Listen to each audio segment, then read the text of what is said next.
Hey guys, welcome. So today is Sunday, November 26. Naisipan kong linisin yung mga Buddha ko, no? So nilabas ko sa cabinet, pinunasan ko isa-isa. Okay, so doon sa hindi nakakilala sa akin, yan, nagko-collect ako ng Buddha.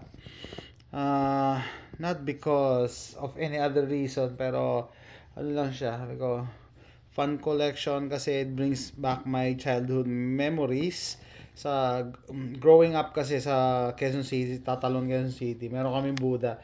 Ganito yun, tapos dalawa. Ayun, natandaan ko, dalawa. Ayan, yung maraming anak. So, yan, nag-start akong mag-collect ng Buddha. So, sari-sari, yung iba kung saan kami nagta-travel, pag may nakita akong Buddha na iba sa collection ko. So, makikita nyo, walang parehong Buddha rito. Tapos yung iba naman, nakita ko online. Pero, ang talagang gusto kong i-collect yung mga vintage.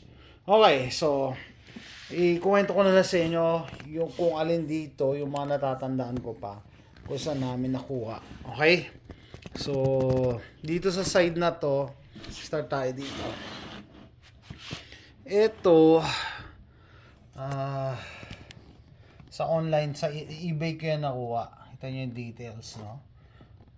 Ceramic lang yata yan, ceramic. Pero maganda yung details niya. Yan, iba rin yung mukha nito. Tapos eto, na-intriga ako dito. Sa ano ko din to na bili sa eBay, pero vintage din daw. Sabi sa eBay, magkakaiba. Tapos yung kulay niya, medyo humahawig sa ivory. Pero hindi yan ivory. Ito ang ivory. Binili namin sa antique store sa Abilene, Texas. Isang set to apat sila.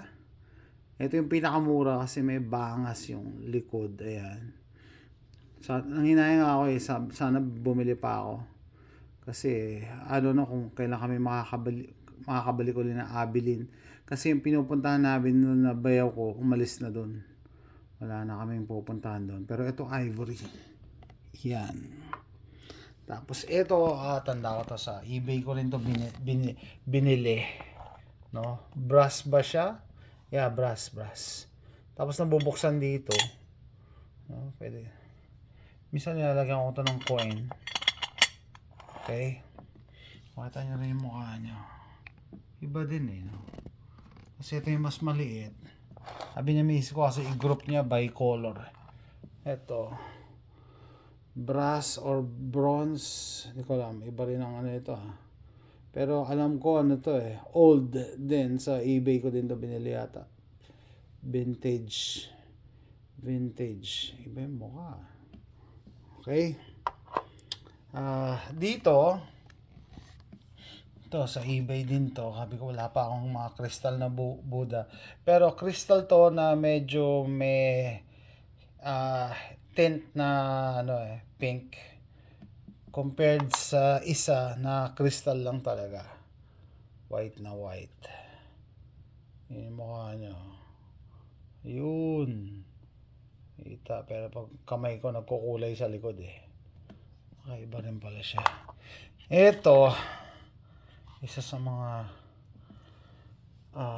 mahal dito kasi binili namin doon sa Arkansas naman, sa Hot Springs, Arkansas.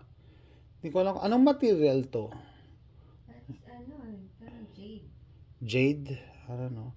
Pero alam ko mahal ang bili namin dito Kasi yung tindahan mismo, social yun Arkansas. Puti na jade. Yeah. Kasi ito, basalt na rock. Yun ang description nito, sa eBay ko to binili, pero makita nyo iba din siya, iba yung design. Tapos ang tangos ng ilong nito, tangos ng ilong nyo. Yata Buddha rin to. Meron nga siyang beads sa harap. So description ng seller sa eBay, ayan, vintage din siya. Sabi mo ano sabihin? Hindi ko alam. Hindi ko na matandaan. Usually, sinasabi ng mga seller It's for good luck, for money. Yan, yung last time nandun ako sa Traders. Traders Village, ano yan, flea market dito. Yan, sasabihin nilang good luck, ano daw, for luck, at saka money. Pag bumili kasi na kanila, di sila yung swerte. Tingnan yung material nito, ang ganda rin. Iba-iba yung ano eh. Okay. Tapos ito yung mga common. Yung mga gold-plated, no? Ay tayo sa mga mall. Itong dalawang to, parang binili ko to sa Pacific Mall sa Lucena eh. Okay, kasama na rin yata nito, Pacific Mall sa Lucena. Ayan, maliit. Okay. Ito sa Colorado, yung biyahe namin nung summer. Ayan. Iba rin yan. Yung anak ko si AJ yung bunso, sa kanya daw to. O, di sige. Pero iba rin yung design niya. Oh. Iba yung posture. Parehas mo. Wala silang parehas. Tapos ito, sabi mo, baka saan natin binili to? Hindi ko matandaan kung sa Singapore o sa Pacific Mall ko binili yan. Baka sa Pacific. Baka nga Singapore. May dragon siya. Tapos may coin yan eh. Ito, sa Ross. Yung Ross, nagbebenta rin ng mga home decors. Yan, nakita ko yan. Tapos ito, binili ko to sa eBay. Gawa to sa wood. So, kinarve to, hand carved, no? Anong wood, hindi ko alam kung ano. Pero, kahoy to. Yan, gawa sa kahoy. Okay. Tapos ito, sa eBay din, wala pa kasi ako ganitong kulay. Bato. Pero kita nyo. Crack siya sa gitna. Bato to eh. Anyway. Ayan, tapos dito tayo sa green. Ito saan to? Traders. Yeah, Traders Village namin binili. Tama. Traders. Jade na medyo malaki. Yan. Pero siguro fake lang yun. Yeah, I know. Mura lang na. Oo. Yan. Tapos ito, hindi ko na rin matandaan ko sa ko binili. Baka Traders din. Itong maliit sa Traders, pinakamaliit. So, galing na akong Traders last time. Yan yung pinakamaliit. Ito, galing Colorado to. Meron kaming nadaanan na shop. Nagbebenta ng kung ano-anong mga mystical figures. Mahal to eh, oh. Ayun, oh, $35, $36, $37. Oh, mahal. Lucky color yun. And the lucky color next year, green. Abangan nyo yan. Tapos eto, nabili ko to sa Facebook Marketplace. Pero hindi yan pinuntahan ko talaga yan. Pinick up ko yan. Door pick up. Vintage na din daw yan. Luma na din. Tapos sa Pilipinas maraming ganyan eh. Yung Buddha na maraming bata. Yan ang naalala ko talaga. Growing up. Pero di kami. Meron din kayo sa bahay. Tapos ito, pinag-isipan namin kung sa Singapore namin nabili. Nung nakatira pa kami sa Lucena, medrep ako. Incentive ko yung yung trip to Singapore. Parang Singapore to nabili. Maganda to, maganda yung quality niya. Tsaka yung attention to details. Ayan, maganda. Pati sa likod, oh. Ayan, baka nga Singapore to. Ito, alam ko Singapore din to eh. Kasama yan yun eh. Iba rin yung design. No? Mas maliit lang siya. And ito, Singapore din yata to. Nakakatawa to kasi meron lalagyan sa ilalim. And nagulat yung misis ko, may ngipin pa daw. Ngipin na anak ko yun eh. Ayan o. Sirang ngipin ng anak ko. So ilang taon na yan nandyan. Tsaka isang coin. Anong coin na yun? Naglagay lang ako ng coin. Yung piso? Hindi. Dime. 25 cents? No, 10 cents. The... Okay. Tapos eto, Yan, matandaan gusto namin nabili to. Ba't may mga gastos to? Or baka sa online ko to nabili na vintage. Kaya may mga ganyan. May mga gasgas na siya. Luma na daw siya. Tama, online kaya ata to nabili. Lumang Buddha. Pero kita nyo, iba rin yung design ng Buddha. Iba rin yung muka. Iba yung pose niya. Yan, kaya binili ko. Okay, eto, hindi ko to makakalimutan. Binili ko to kasi nagko-collect na ako sa Pilipinas pa lang ng Buddha. Galing pa Pilipinas to, binyahe ko dito. Binyahe ko to dito. Naalala ko noon, nung wala na yata akong, hindi na yata ako medrep, wala na akong pera. No? Pero gusto ko pang bumili ng Buddha. Naging teacher na lang ako after ng mag-medrep. Meron akong lumang gulong sa ilalim ng kubo ko. Meron akong kubo sa garahe na doon kami nagiinuman, nagpapahinga. No, meron doon lumang gulong, binenta ko sa tire shop. Tapos yung pinagbentahan, binili ko nito. Okay, 500 yata ito eh. 2 gulong yun na luma. Ayan o. Pacific Mall ko rin binili. Yan. Kasi yung panganay ko, Year of the Dragon. Nilagyan na lang ng misis ko ng diamond dito. Kaya maganda rin yung details, yung color, yung pose niya. Yan, with the dragon. Nakita nyo yung details ng dragon, di ba? Ganda. Okay. And, kaya di ko makakalimutan yan. Kasi yung time na wala akong pera, binenta ko yung lumang gulong, imbis na bumili akong pagkain yan ang binili ko. Kasi ito, in-order ko lang din sa eBay. Pwede sa eBay, pwede iba-ibang kulay eh. Sabi ko, okay, try ko lang nga. Madaming available na So, dito na tayo. Ito, common din yung ganitong kulay. Ito, resin lang to. Gawa, sa lang to nabili sa Ross. Sabi ko, malaki yung size kaya. Pero hindi siya mabigat eh. Sabi ko, kaya mumurahin lang yan. Pero sa Ross ko binili yan. Ito mga common din to, no? Ito nga yung pinakamaliliit. 3 yung binili ko, no? Yan, sa Traders Village din yan. Flea market yon. Yan, liit. So, parehas sila ng post nito. Pero mas maliit siya. No? So, ito yung magkakasize. Ito nyo.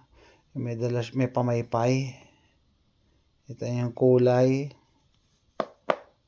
Okay. May iba't ibang Ayan, oh. yan, Yeah, may iba-ibang meaning. Pero, yeah, usually, happiness, wealth, mga ganun yan eh. peace. Ito, mas maliit ng konti, pero mas vintage siya ito. I don't know. Baka hindi naman. Ito rin, kakaiba to kasi bilog na bilog tong Buddha na to. Kakaiba siya. Mura lang. Blessing Buddha. Nagbe-bless siya. Pero, Saan natin binili? saan? Blessing Buddha. Oh. Yung attention to details din niya. Pati yung damit niya. May design. Makita nyo. Tapos bilog na bilog. Di ko matandaan. And then, etong dalawa, may nakita ko dating Black Buddha sa Traders. Hindi ko pa binili. Nang binalikan ko, wala na. Ito, in-order ko na lang to sa eBay. Pero iba pa rin yung Buddha na yung maliit eh. Pero ito, black, no? Black siya na, mataba. Oh, pangit ang mukha eh. Ayan, pero black.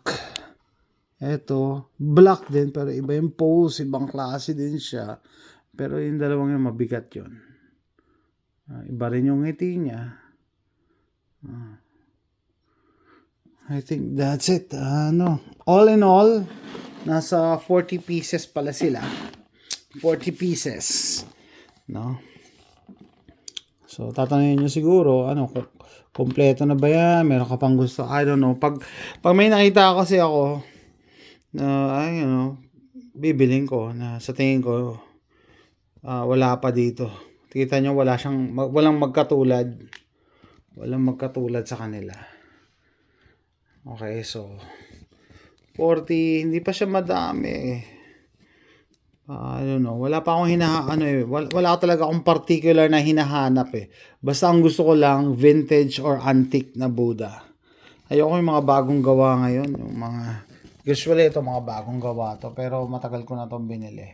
Tapos mga ganito, mga bagong gawa na rin yung mga ganito. No. So, okay. Ito pa palang tanong. Sa collection ko to, ano dito pinaka-paborito ko? Hindi ko maano eh. Siguro itong may dragon. Very meaningful kasi ito eh. Yung panganay ko nga, Year of the Dragon kasi yun. Tapos ito nga binili ko yan nung wala akong pera. Wala akong pera. Kaya di ko makalimutan. Wala ka nang pera, bumili. Yeah, wala na akong pera. Bumili pa ako yan. Yeah, may nakita akong lumang gulong, binenta ko, tapos bili ko yan. I don't know, yung time na yun, para akong may itch na, kailangan bilhin ko. Nakita ko na siya eh. Binabalik-balikan ko lang kaso wala akong pera. Kaya hindi ko na makalimutan. And, Ako gusto ko yung necklace. yung alin? Ano yung ito naman yung pinakamahal siguro. Tingnan mo nga, may price yata. Ito naman yung pinakagusto ng misis ko, necklace. And walang price. Ano price? Wala, necklace yan. Sa ilalim. Yan. No? So, yan. Just a disclaimer, collection ko lang talaga to. No? Hindi ko to sinasamba. Kasi sabi ni isang kante, masama yan. Ano ka sa mga idol, mga rebulto eh. Hindi ko yan sinasamba. Hindi ako nag-aalay sa mga yan. Hindi ko yan kinakausap. And so forth. Wala. Collection lang talaga sila. Hindi ko na sabihin kung sino yung auntie kong yun, no? Pero yun, sumaya, nag-idolize ka. Hindi ko na na-idolize. Collection lang talaga yan. So, similar sa mga collection ko, no? Ng laruan. Hindi mo kinakausap pero dinadasalan mo. Hindi. Hindi ko rin dinadasalan yan. Akala niya dinadasalan mo. Hindi. Huwag yung iahasa sa mga material na bagay yung swerte. Yan, no? Kita nyo, iba. Nakakatuwa lang kasi maganda yung outlook, palagi silang nakangiti, palagi silang tumatawa, no? Tsaka yan nga, matataba, ibig sabihin daw prosperity, masagana. Kasi nga naman, lagay mo dyan mapayat, sabihin mo hirap na hirap sa buhay, diba? So nakaka-good vibes lang pag tinitingnan sila, no? Masaya. So, that's it guys. Hopefully nag-enjoy kayo ngayong linggo na to. Nilinis ko tong mga Buddha ko and in-update ko. So, as of today, saktong 40 pala sila ng binilang ko. That's it guys. Thanks for watching.